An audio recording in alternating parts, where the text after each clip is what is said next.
শুভ সকাল বন্ধুরা, উজ্জ্বল একটা সকালের শুভেচ্ছা জানালাম সবাইকে। যারা আমাকে চেনেন না আমি বলে রাখি, আমি বিশাল দত্তপুকুর থেকে একটা ছোটো ক্লাউড কিচেন রান করি।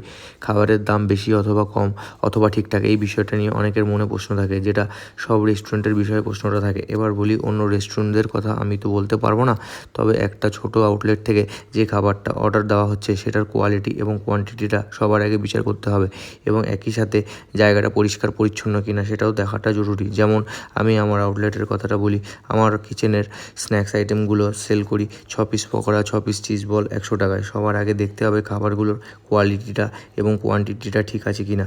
পিসে দেখতে গেলে হয়তো 6 পিস, কিন্তু সেই 6 পিসের র মেটেরিয়ালটা কতটুকু দেওয়া হচ্ছে সেটা বিচার করাটা জরুরি। সেই খাবারটার টেস্টটা কেমন, প্যাকেজিংটা কেমন, সেই খাবারটা অর্ডার করার পর বাড়ি অবধি পৌঁছে দিয়ে আসা হয়, কোন তেলে ফ্রাই করা হচ্ছে, কোন পরিবেশে প্রিপেয়ার করা হচ্ছে, সব কিছু দেখাটাই অবশ্যই জরুরি।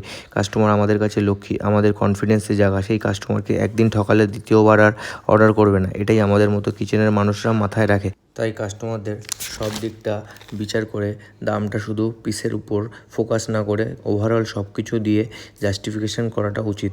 সেটা চিকেনের আইটেম হোক, অথবা ফিশ ফ্রাই, ফিশ ফিঙ্গার হোক, অথবা পিৎজা বার্গার হোক, এটাই কাস্টমারদের কাছে আশা রাখবো। ধন্যবাদ।